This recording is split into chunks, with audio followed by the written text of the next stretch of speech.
Donc bonjour à toutes et tous. Cet atelier touchera aux atouts, parlera des atouts du bois dans la construction et sera présenté par l'Office économique wallon du bois. Donc au programme, nous avons un accueil, une présentation et alors une séance de questions-réponses si besoin. Et bien entendu, nous terminerons par une conclusion. Alors, notre intervenant du jour, Emmanuel Defaïs, qui est avec nous, directeur général de l'Office économique wallon du bois, va pouvoir alors nous introduire les atouts du bois dans les métiers de la construction. Bien, bonjour madame, bonjour monsieur. Est-il possible de parler d'éco-construction, de réemploi, de construction durable, voire d'économie circulaire sans évoquer le matériau bois? Sans doute que non, et c'est la raison pour laquelle les organisateurs de cet événement ont jugé pertinent de programmer un atelier consacré aux matériaux bois que j'ai à la fois le plaisir et l'honneur de vous présenter. Slide suivant, s'il vous plaît. Je m'exprime aujourd'hui au nom de l'Office économique wallon du bois, dont je suis responsable. L'Office économique wallon du bois, c'est un outil dont le gouvernement wallon a jugé nécessaire de se doter pour créer les conditions propices au développement économique de la filière bois en Wallonie, partant du constat que le potentiel de la filière bois, de la forêt et du bois, potentiel en termes de création de richesses, création d'emplois, que ce potentiel restait trop sous-exploité, ce qui est bien une réalité. Slide suivant, s'il vous plaît. Dans le cadre d'un événement comme celui-ci, parler des atouts du bois dans la construction, c'est d'une certaine façon se demander pourquoi on choisirait le bois. Quelles seraient les raisons qui m'amèneraient à choisir le bois? Alors, selon que je suis un candidat bâtisseur ou selon que je suis un prescripteur public, j'apporte à cette question, des réponses tout à fait différentes. Si je suis un prescripteur public, mes raisons seront imprégnées de la volonté de contribuer à l'intérêt public. Si je suis un candidat bâtisseur, eh bien, mes raisons seront beaucoup plus individuelles. Je prends un exemple, la transition bas carbone. On sait que le bois peut contribuer à la transition bas carbone. Est-ce qu'un candidat bâtisseur est vraiment imprégné de la volonté de participer à la transition bas carbone? Ce n'est pas sûr. Un prescripteur public, par contre, c'est plus souhaitable, certainement. Et c'est sans doute la réalité. Maintenant, évidemment, on peut pousser sur... simplement pour faire apparaître une deuxième flèche, s'il vous plaît. Voilà. Maintenant, évidemment, il est possible que le candidat bâtisseur partage des raisons de choisir le bois avec le prescripteur public. C'est le cas s'il a développé suffisamment de conscience citoyenne, je dirais de responsabilité sociale. Et ça, c'est extrêmement important dans le domaine de la construction. Slide suivant, s'il vous plaît. Il est extrêmement souhaitable que les gens se rendent compte que leur incidence sur l'évolution de la construction, cette incidence peut être extrêmement importante. Il faut rappeler, par exemple, que dans un processus comme la transition bas carbone, dans la volonté de réduire des émissions de CO2, eh bien, les trois secteurs que constituent l'industrie et l'énergie, d'une part, la construction dans une seconde part et le transport dans une troisième part, eh bien, ces trois domaines-là, c'est 75% des émissions de CO2. Donc, il y a dans ce domaine-là des gains extrêmement importants à réaliser. Et dans le domaine de la construction, si chacun n'y met pas du sien, eh bien, il ne sera pas possible d'atteindre les objectifs qui ont été fixés. Donc, cette conscience collective, dans le domaine de la construction, elle est extrêmement importante et il faut rappeler à tous les candidats bâtisseurs qu'ils doivent participer à cet effort collectif. Slide suivant, s'il vous plaît. Voilà. Donc, la première raison du point de vue collectif, car nous allons envisager les deux points de vue, d'abord le point de vue collectif et puis le point de vue individuel, donc les raisons qui peuvent conduire à choisir le bois des prescripteurs publics. D'abord, pourquoi? Eh bien, effectivement, pour lutter contre le changement climatique, parce que le bois permet de lutter contre le changement climatique, je dis bien, le changement climatique. Alors, ça paraît tarte à la crème, mais ça ne l'est pas tellement. Il faut rappeler quelque chose. Je ne sais pas si le public auquel nous nous adressons en est suffisamment conscient, mais il faut rappeler une chose qui est assez étonnante, assez magique, assez merveilleuse à mes yeux, malgré des dizaines d'années passées à le constater. Slide suivant, s'il vous plaît. Cette chose magique, merveilleuse, c'est la photosynthèse. Et le piège de la photosynthèse, c'est le piège dans lequel tombe le CO2. En réalité, que se passe-t-il? Eh bien, si vous voulez, toute la matière organique, toute la matière dont nous sommes composés, elle vient à un moment ou à un autre de l'activité des végétaux, l'activité des végétaux chlorophylliens. Les végétaux chlorophylliens ont cette capacité de transformer du gaz dans l'atmosphère. Ce gaz dans l'atmosphère, en l'occurrence, c'est du CO2, et de l'eau dans le sol. Donc, ils rassemblent ce gaz et cette eau, ils démontent les molécules et ils en refont des nouvelles, et ça donne de la matière organique, des chaînes carbonées. Et quand on regarde le résultat global, le bilan de cette réaction, en plus, il y a une production d'oxygène. Et parmi les végétaux, ceux qui font le plus de matière organique, ceux qui créent le plus de ces chaînes carbonées, qui font en termes de masse et de volume, sont les plus efficaces, ce sont précisément les arbres à travers la fabrication du bois. Donc, en réalité, on peut dire, d'une certaine manière, que la photosynthèse, elle permet de réaliser ce processus, cette équation, de l'eau plus du gaz carbonique, ça devient du bois et de l'oxygène. C'est quand même assez étonnant de se dire, n'est-ce pas, que quand on regarde des arbres ici, chez nous, les plus grands arbres, ils font peut-être une quarantaine de mètres, 45 mètres, ils font, je ne sais pas moi, une dizaine de mètres cubes ou une quinzaine de mètres cubes, les tout gros. Mais dites-vous bien qu'il existe des arbres dans l'Ouest américain, en Australie, qui font 120 mètres de haut et qui ont des volumes qui sont de 1000 mètres cubes, voire plus, 1500 mètres cubes. Donc, ce sont des véritables édifices végétaux. Eh bien, ces édifices végétaux, grâce à la photosynthèse, ils sont faits uniquement d'eau et de gaz carbonique. C'est quand même assez étonnant, ça mérite d'être rappelé. C'est comme cela, n'est-ce pas, que l'arbre capture le CO2, le transforme en matière organique, en bois en l'occurrence, et c'est comme ça que le bois donc stocke et garde le CO2 pendant toute la durée de vie de l'ouvrage. Slide suivante, s'il vous plaît. En termes de chiffres, chaque fois qu'un arbre grandit d'1 mètre cube, ou chaque fois qu'une forêt produit 1 mètre cube de bois, eh bien, il y a 1 tonne de CO2 qui est capturée et il y a 0,7 tonnes d'oxygène qui sont libérées. Slide suivant, s'il vous plaît. Alors, on a constaté qu'un chercheur belge, du reste, pour situer l'efficacité de ce phénomène de capture, il a constaté qu'on pouvait à peu près boiser 900 millions d'hectares de surface émergée sur la planète, 900 millions d'hectares qui sont potentiellement boisables. Et si on plante sur ces 900 millions d'hectares des arbres, ça ferait à peu près 1200 milliards d'arbres, donc c'est une quantité relativement importante. Mais si on plante cela, eh bien, on retire de l'atmosphère, puisque la fabrication du bois va aller chercher le CO2 qu'il y a dans l'atmosphère, on retire 25% ou 30% du CO2 qu'il y a dans l'atmosphère et on règle nos problèmes climatiques d'une manière assez schématique, mais il n'empêche que le potentiel est là. Et c'est ce qui a amené The Guardian à titrer au moment de la sortie de l'article, vous le voyez, This machine kills CO2. On présente l'arbre vraiment comme une machine à tuer, à capturer, à faire disparaître le CO2, ce qui est amusant, mais ça rappelle effectivement tout l'intérêt du bois dans la lutte contre le changement climatique, et ça rappelle qu'un prescripteur public doit prendre cet intérêt en compte parce que nous avons besoin du bois pour réussir ce challenge de la lutte contre le changement climatique. Slide suivant, s'il vous plaît. Ce qu'il faut dire, c'est que la forêt en elle-même n'est pas véritablement un puits de carbone, donc n'absorbe pas véritablement un puits de carbone si elle est, dirons-nous, en équilibre. C'est-à-dire qu'il y a un moment, si vous voulez, où la forêt, elle absorbe du carbone, mais si on ne touche pas, si on ne retire pas de bois de la forêt, ben le bois il va pourrir en forêt, il va relâcher le carbone qu'il a absorbé. Donc, en réalité, ce qui est un puits de carbone, c'est le binôme forêt-bois. Il faut qu'on retire du bois de la forêt pour qu'on transforme ce bois en ouvrage en bois qui reste pendant 80, 100, 150 ans. Et donc, il constitue le patrimoine carbone qui permet justement de lutter efficacement contre le changement climatique. Le vrai stockage, eh bien, il procède de la récolte de bois, de la sortie de bois de la forêt. Slide suivant, s'il vous plaît. Alors, ce dont je viens de parler, cette capture de bois, c'est un effet direct.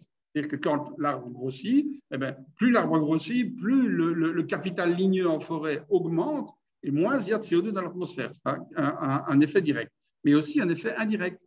Chaque fois, c'est l'effet de substitution, excusez-moi, chaque fois qu'on utilise du bois, on n'utilise pas un autre matériau qui est plus gourmand en énergie. Slide suivant, s'il vous plaît. Regardez ce schéma. Il présente quelques caractéristiques d'une poutre dont la portée serait de 7,50 m, avec une charge permanente de 75 kg et une charge d'exploitation de 300 kg. Donc ici, on travaille à performance égale. Et si vous regardez les poids propres de poutres en bois, en acier, en béton armé ou en aluminium, vous voyez par exemple que le béton armé est beaucoup plus lourd, serait beaucoup plus lourd que les autres poutres. Mais ce n'est pas tellement ce qui nous intéresse, c'est essentiellement les émissions de carbone. Pour fabriquer une poutre qui satisfait aux conditions que l'on vient d'évoquer, eh bien, on voit qu'on doit émettre du CO2 dans des quantités extrêmement importantes s'il s'agit d'une poutre en aluminium, un peu moins d'une poutre en béton armé ou en acier, mais la fabrication d'une poutre en bois massif, pour satisfaire à ces contraintes, elle n'émet quasi pas de CO2. Vous savez que le bois, quand on l'utilise, il reste dans une forme très proche de son état natif, très proche de ce qu'il était quand il a été fabriqué par l'arbre. Et par contre, si on regarde, si on compare ces différents matériaux en termes de CO2 stocké, eh bien là, on constate évidemment que le bois est le seul à stocker du CO2. C'est une qualité qu'il ne partage avec aucun autre matériau. C'est le seul matériau de structure capable de stocker du CO2, ce qui a évidemment toute son importance. Slide suivant, s'il vous plaît. Si on fait le bilan de l'action directe et de l'action indirecte, chaque fois qu'on fabrique un mètre cube de bois, on retire de l'atmosphère 0,9 tonnes de CO2, j'ai dit tout à l'heure 1 tonne de CO2, mais c'est un ordre de grandeur, et en utilisant du bois, au lieu d'autres matériaux plus énergivores, on évite l'émission de un peu plus d'1 tonne de CO2. Ça veut dire que le bilan global fait que l'usage d'un mètre cube de bois permet de ne pas, diminue la concentration en CO2 de l'atmosphère de 2 tonnes. Donc, c'est assez considérable. Et l'accroissement de la part du bois dans la construction a donc un effet significatif dans la lutte contre le changement climatique. Slide suivant, s'il vous plaît. Un autre argument pour utiliser du bois si on est prescripteur public, c'est le fait que le bois est renouvelable. Alors, pourquoi est-ce que c'est important? Parce que maintenant, on se rend compte de plus en plus que nous appartenons à un monde fini, non pas fini qui va se terminer, je ne fais pas de sinistrose, mais fini par antinomie à infini. Donc, c'est un monde dont les ressources ne sont pas infinies. Les ressources épuisables, peuvent, le cas échéant, poser des problèmes, créer des polémiques. Je prends l'exemple du sable, n'est-ce pas? Là, il ne faut pas oublier que en 2030, il y aura à peu près 800 millions de personnes supplémentaires dans un environnement urbain. On doit continuellement construire. On construit énormément en béton. Toutes les années, il y a 40 à 50 milliards de tonnes de béton qui sont fabriquées. Donc, il y a un besoin en sable qui est un besoin crucial et qui provoque des conflits. On parle de la guerre mondiale du sable. Il y a déjà maintenant sur les plages des gens qui sont prêts à dépenser des fortunes pour exploiter le sable sur les plages, ce qui, évidemment, en fait une ressource stratégique, mais aussi en fait un casus belli, une raison d'affrontement. Donc, le fait de disposer de matériaux indéfiniment renouvelables comme le bois, pour autant, évidemment, qu'une forêt soit gérée durablement, c'est extrêmement précieux. Et de ce point de vue, le bois mériterait un statut particulier. Slide suivant, s'il vous plaît. Il serait raisonnable d'utiliser davantage de bois dans la construction aussi, simplement parce que le bois est aussi, nous l'avons dit, la fabrication, l'élaboration de bois est productrice d'oxygène. On a vu tout à l'heure que chaque fois qu'on faisait 1 mètre cube de bois dans une forêt, on absorbait un peu moins d'1 tonne de CO2, mais on rejetait 0,7 tonnes d'oxygène. Donc, dans le bilan de la photosynthèse, eh bien, il y a une matière organique qui est fabriquée et il y a de l'oxygène en excédent, donc qui est relâché de l'atmosphère. Toute vie animale sur Terre, elle procède de la capacité des végétaux à produire de l'oxygène. Donc, c'est quand même une raison tout à fait majeure pour utiliser du bois. Slide suivant, s'il vous plaît. Ce qui est intéressant aussi, c'est que le bois ici, chez nous, en Belgique, c'est une ressource locale et qu'on doit être de mieux en mieux capable de valoriser une ressource locale. Slide suivant. L'Office économique Roland Dubois, en partenariat avec les entreprises de transformation du bois, à cette fin, a créé la marque Bois Local, notre savoir-faire, qui est une marque qui garantit au consommateur que le bois qu'il va utiliser est un bois qui provient de rayons de 200 km autour de l'entreprise qui lui a fourni ce bois. Slide suivant, s'il vous plaît. Et en réalité, pourquoi est-ce qu'on cherche à mieux valoriser une ressource locale? Pour répondre à une demande qui est exprimée par les consommateurs. Une demande qui elle-même, elle découle d'un développement de ce que j'appellerais la responsabilité sociétale, une espèce de solidarité économique aussi. On a envie de faire travailler les gens qu'on a autour de nous, on a envie de contribuer au développement local, d'aider les gens que l'on rencontre au quotidien, à la limite, qui constituent notre environnement socio-économique immédiat. Ça, c'est de la solidarité économique. Et il y a cette sensibilité environnementale qui se développe chez le citoyen maintenant. Il se rend compte de plus en plus de l'importance de son environnement, de l'importance qu'il y a à le préserver, à lui permettre d'évoluer favorablement. Et tout cela, enfin, ces deux éléments, d'une certaine façon, convergent dans ce qu'on appelle les circuits courts et dans la nécessité de développer ces circuits courts. Pourquoi cela?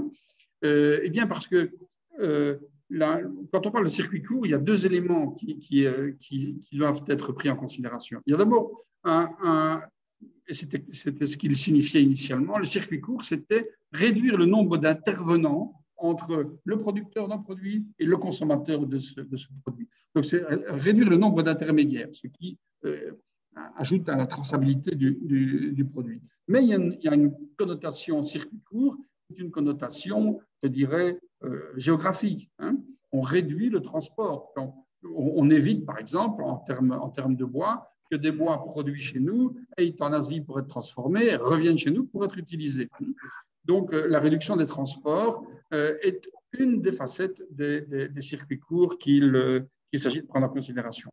Pour les consommateurs, quand ils utilisent du bois tropical, ils ont peut-être l'impression, et parfois à juste titre, d'être complices de la déforestation et de la dégradation des forêts tropicales. Évidemment, le fait d'utiliser la ressource locale nous met à l'abri de ces craintes et de ces scrupules tout à fait légitimes. Et puis, il y a le soutien aux économies locales. La filière bois, vous savez, c'est comme un réseau capillaire qui vient alimenter, oxygéner les économies locales. C'est très précieux. Si on fait travailler des unités de transformation locale, on maintient une main-d'œuvre locale, donc c'est lié évidemment à l'économie locale, c'est l'économie emploi, mais on maintient aussi, et sinon surtout, un savoir-faire. Quand un savoir-faire disparaît, il est extrêmement difficile de s'en doter à nouveau, donc de le recréer. C'est un processus qui n'est peut-être pas irréversible, mais qu'il est difficile d'inverser. Voilà. Donc, il y a toute une série de très, très bonnes raisons pour mieux valoriser la ressource locale et dans la ressource locale, le bois. En Wallonie, par exemple, le bois, c'est la deuxième ressource locale après l'eau, la plus importante. D'accord? Slide suivant, s'il vous plaît.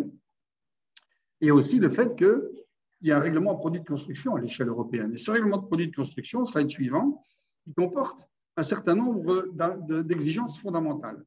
Ça veut dire quoi? Ça veut dire que les produits de construction qui circulent en Europe, ils doivent satisfaire un certain nombre d'exigences. Ils doivent assurer la sécurité, ils doivent avoir été produits dans des conditions sociales acceptables. Enfin bon, il y a toute une série d'exigences de cette nature. Et parmi avant, il y avait 6 exigences fondamentales. Il y a une exigence fondamentale qui était rajoutée, c'est celle liée à l'utilisation durable de ressources naturelles. Donc, il faut autant que possible, le règlement de produits de construction à l'échelle européenne le demande, que les matériaux de construction contribuent à une utilisation durable des ressources naturelles. Et ça, évidemment, le bois est un matériau privilégié de ce point de vue. C'est un matériau qui est particulièrement respectueux de l'environnement, puisqu'il est naturellement produit par notre environnement. Slide suivant, s'il vous plaît. Le prescripteur public penchera aussi volontiers pour le bois, parce que maintenant, on voit que se développe le concept de ville durable. À la faveur du confinement, notamment, les gens ont vraiment été frappés par la nécessité de repenser l'habitat. Il y a une volonté de disposer d'un habitat mieux adapté à toute une série de souhaits qui ne se manifestaient pas auparavant parce qu'on passait l'essentiel de son temps dans les transports publics et dans les locaux professionnels, dès lors qu'on reste beaucoup plus souvent chez soi et dans son appartement, sa maison ou aux alentours immédiats, eh bien, on a envie que cet environnement-là soit beaucoup plus épanouissant et beaucoup plus proche de nos souhaits, de nos aspirations. Donc, il y a une volonté d'améliorer les conditions, les conditions d'habitat en termes d'encombrement, de bruit, de présence d'éléments naturels, etc. Il faut se rappeler que, compte tenu de l'évolution de la population urbaine, d'ici 2050, c'est 2,5 milliards, je parlais de 800 millions en 2030, mais 2,5 milliards de nouveaux citadins en 2050, il faut les accueillir dans des villes qui soient plus viables qu'elles ne le sont actuellement. C'est le concept de ville durable dans lequel le bois a véritablement toute sa place. Voilà. Alors, slide suivant, s'il vous plaît. Envisageons maintenant les raisons qui pourraient faire pencher pour le bois des candidats bâtisseurs, donc les raisons individuelles. Je suis un consommateur lambda et je m'interroge sur ce qui me pousserait à choisir le bois. Alors, il y a toute une série d'arguments que j'appelle les arguments bateaux, qui ne sont pas injustifiés, certainement pas, mais auxquels il ne faut certainement pas s'arrêter non plus. Le bois est beau, c'est vrai qu'il y a des raisons esthétiques de choisir le bois, sachant néanmoins que l'aspect esthétique du bois, dans pas mal de cas, et particulièrement lorsqu'il est exposé aux intempéries, n'est pas stable. Le bois est chaud, ça veut dire quoi? Ça veut dire qu'il y a, du point de vue tactile, une caractéristique assez particulière du bois, c'est le sentiment que ce contact est assez, confortable. Quand on a un environnement riche en bois, par exemple, la température à laquelle les gens vivent et sentent qu'il est agréable d'évoluer, cette température est environ 2 degrés inférieure à ce qu'elle est dans une construction traditionnelle. C'est assez étonnant. Le bois est thermiquement performant. Il est thermiquement performant, mais maintenant, les contraintes en termes de performance énergétique ont fait que les bâtiments sont devenus, d'une façon générale, très, très performants d'un point de vue thermique. Donc, le bois, là, avait un avantage relatif qui est moins évident. Le bois régule l'hygrométrie. Pourquoi cela? Eh bien, parce que le bois est un matériau qu'on appelle hygroscopique, c'est-à-dire que c'est un matériau qui absorbe de l'eau quand il a pas mal d'humidité à sa disposition. C'est un matériau qui en rejette lorsque l'air qui l'environne est particulièrement sec. Donc, il a tendance à avoir un effet tampon sur l'humidité environnante. Quand il absorbe de l'eau, le bois a tendance à gonfler un peu, et quand il en rejette, il a tendance à se retirer un peu. C'est la manifestation physique de cette hygrométrie. Voilà. Slide suivant, s'il vous plaît. Pour sortir des arguments un peu bateaux, il y a l'argument coût. Alors, est-ce un bon argument? Oui et non. C'est-à-dire que la maison traditionnelle, unifamiliale, si elle est en bois, restera maintenant un peu plus chère un peu moins cher, excusez-moi. Non, je dis bien, le logement unifamilial, dès lors qu'il est en bois, coûte un peu plus cher que le logement unifamilial s'il est fabriqué de manière traditionnelle, si c'est une maçonnerie. Maintenant, attention, le bois a toute une série d'avantages. Premier avantage, en termes mécaniques, vous savez que le rapport entre les performances mécaniques et la densité du bois, donc le poids du bois, est un rapport extrêmement intéressant. Et de ce point de vue-là, le bois est plus performant que l'acier et que le béton. Donc, c'est un matériau relativement léger, ce qui fait que s'il y a des problèmes de fondation, s'il y a des problèmes de descente de charge, donc pour les rehausses, par exemple, eh bien, le bois est un matériau qui s'impose naturellement. Le bois aussi, par cette ce rapport favorable entre les performances mécaniques et la densité, fait qu'on peut avoir des franchissements assez importants. C'est un matériau assez jaillissant, assez aérien, qui inspirent les architectes. Donc, c'est des caprices architecturaux. Le bois est particulièrement intéressant. Et dans ce cas-là, extension, rehausse, rénovation, fondation délicate qui exigent des constructions relativement légères, donc caprice architectural, à ce moment-là, les coûts, dès lors qu'on utilise du bois, sont inférieurs aux coûts traditionnels. Et on voit de plus en plus, comme le matériau, je dirais, comme le matériau bois est d'une certaine manière un matériau jeune du point de vue de la transformation et du point de vue de l'utilisation. Donc, sur un plan strictement technique, on a utilisé le bois de manière assez traditionnelle et maintenant, on découvre de nouvelles techniques, on découvre de nouvelles manières de l'utiliser. Et il y a de plus en plus ce que j'appelle une industrialisation du sur-mesure. Et ça veut dire quoi? Ben, ça veut dire qu'on cherche systématiquement à ce qu'une maison soit tout à fait adaptée à des besoins précis, particuliers, exprimés par le client. Et ça réclame une concertation entre l'architecte, entre le fabricant des éléments de construction et entre ceux qui mettent ces éléments de construction en œuvre. C'est une voie dans laquelle le bois s'est résolument engagé et c'est une voie qui, à mon avis, est porteuse. Autre chose aussi, ce qui est extrêmement intéressant, le bois se prête très bien en construction modulaire. Or, on voit maintenant que de plus en plus, compte tenu du prix des terrains et du prix des maisons, eh bien, quand un couple veut construire, il construit pour 3 personnes parce qu'on attend un enfant.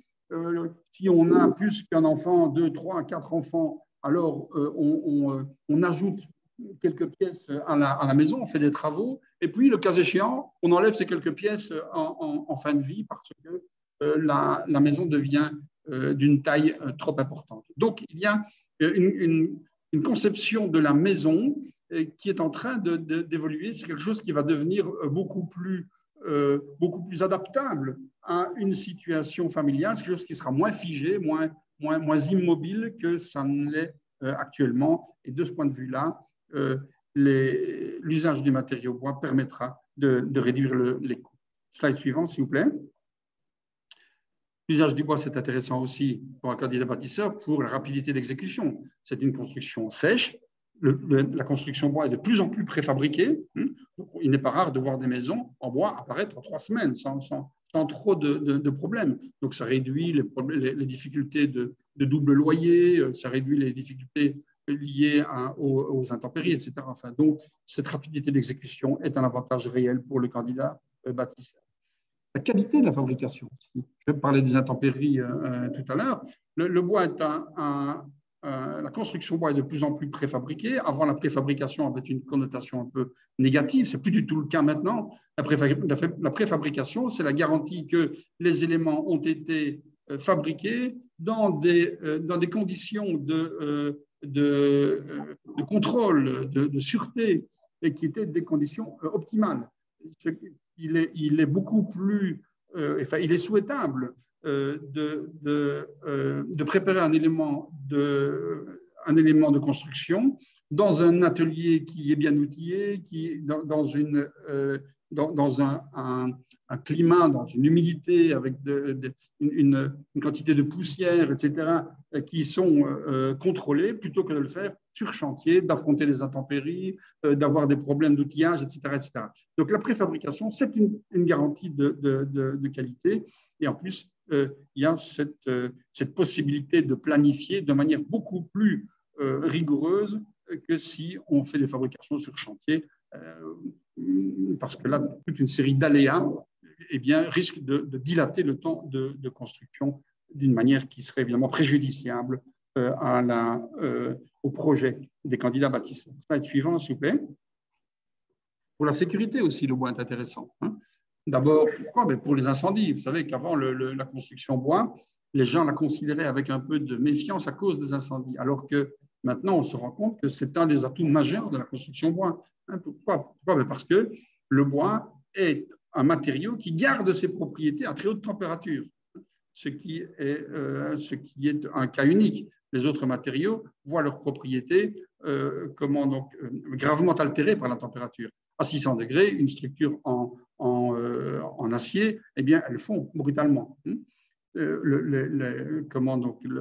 mur en béton à cause des éléments métalliques qu'il contient, il se dilate, il va comment je dirais, complètement déstabiliser la structure va s'effondrer. Ce n'est pas le cas pour le bois. Pour les séismes aussi, c'est très intéressant. Dans les zones géographiques qui sont affectées par des risques de tremblement de terre, le bois est un matériau tout à fait intéressant. Pourquoi ça? Parce que c'est un matériau qui a la caractéristique de s'endommager progressivement. Ce n'est pas un matériau qui garde ses propriétés longtemps pour d'un seul coup les perdre. Non. Quand le bois perd ses propriétés, il les perd progressivement, il annonce, on entend des craquements, ce sont des phénomènes qui sont transitoires, ce ne sont pas des phénomènes qui sont soudains, qui sont brusques. Donc, c'est extrêmement intéressant pour la sécurité également. Et ensuite, je dirais qu'un des aspects intéressants du bois pour le candidat bâtisseur, c'est la créativité. Il y a pour le moment un courant, je dirais, d'intérêt pour le bois qui se renforce, qui vient de plus en plus fort, à la fois chez les architectes, mais chez les transformateurs aussi, qui du reste communiquent de manière de plus en plus régulière et de plus en plus intense. À Haute-Info-Bois, un centre d'information et de promotion du bois lié à la première transformation, je dis bien, excusez-moi, du bois, a fait les Belgian Timber Constructions Awards cette année-ci, et il y a eu un énorme succès. Il y a eu plus de 100 architectes qui ont présenté, enfin, en tout cas, il y a plus de 100 projets bois présentés par des architectes, et ça témoigne donc du foisonnement de la création bois. L'Office économique wallon du bois, avec tous les représentants de la filière, remettent également des fibres d'or pour les entrepreneurs qui sont particulièrement innovants, qui créent de nouveaux produits, qui créent de nouveaux procédés, etc. Donc, tout cela pour montrer qu'il y a pour le moment un fourmillement dans le domaine du bois. Il y a une créativité, il y a une volonté d'innovation auquel le candidat bâtisseur peut participer. Voilà. Et enfin, slide suivant, s'il vous plaît. Ce qui est intéressant, c'est pour le candidat bâtisseur, c'est une forme de reconnexion. Qu'est-ce que ça veut dire ça? Eh bien, on voit quand même qu'il y a une envie de nature, il y a une crainte du citoyen de se voir complètement détaché de tout ce qui constitue son environnement naturel. Dans un univers qui serait complètement minéralisé, qui serait fait de béton, de verre, d'acier, eh bien, il y aura un sentiment de malaise. On se rend compte maintenant, et notamment à la faveur du confinement, que les gens recherchent ces traces de la nature, ces traces de la nature, ces éléments naturels qu'ils trouvent rassurants, qu'ils trouvent apaisants et qui, selon eux, participent de manière importante à leur confort. Donc, le bois, si vous voulez, la présence de bois dans un environnement. Et il y a des entreprises qui développent ça maintenant, qui disent, écoutez, vous avez un jardin dans lequel vous avez 3-4 arbres, eh bien, on peut utiliser vos arbres, si vous le voulez, pour faire votre terrasse, pour faire votre bardage, pour faire votre carport. Donc, il y a même la volonté de, si un arbre doit être abattu pour une raison ou pour une autre, pour des raisons de sécurité, de ne pas le brûler, de le transformer en élément de construction et de permettre comme cela aux propriétaires de rester en contact avec cet élément naturel qui était dans ce jardin et qu'il, d'une certaine manière, et qu'il a pu conserver. Donc, le bois, c'est comme un cordon ombilical entre le candidat bâtisseur et l'environnement naturel qui est d'une certaine manière également son environnement maternel. Voilà, slide suivant, s'il vous plaît. Je terminerai par cela, simplement pour vous dire que ces questions relatives à l'usage du bois dans la construction, ce développement des arguments pour convaincre soit le candidat bâtisseur, soit le prescripteur public, et d'une manière générale, ce déploiement du bois dans la construction, c'est le travail d'un groupe créé par l'Office économique wallon du bois, c'est le groupe de travail bois dans la construction, et donc il vous est loisible, si le sujet vous intéresse, d'être tenu au courant de l'avancement des travaux de ce groupe. Voilà, c'est par ces considérations que je terminerai et je suis à votre disposition pour répondre à d'éventuelles questions. Très bien. Merci beaucoup. Monsieur Defailly, c'était très, très clair. Alors, ben voilà, séance de questions-réponses. Pas de questions en ligne. Je ne sais pas si en présentiel, vous avez aussi des questions. Non, je ne pense pas. Enfin, pas de questions? Non. Pas de questions, non? Eh bien, dans ce cas, c'est que tout était très clair. Donc, oui, comme vous l'avez déjà dit, hein, évidemment, donc si vous voulez en savoir plus sur l'OEWB, vous pouvez les contacter donc, par mail info@oewb.be, par téléphone au 084 46 03 43. Et alors, vous pouvez aussi les suivre sur Facebook. Facebook, c'est à quel nom? Je ne sais pas trop. Officier Wallon du Bois, je pense.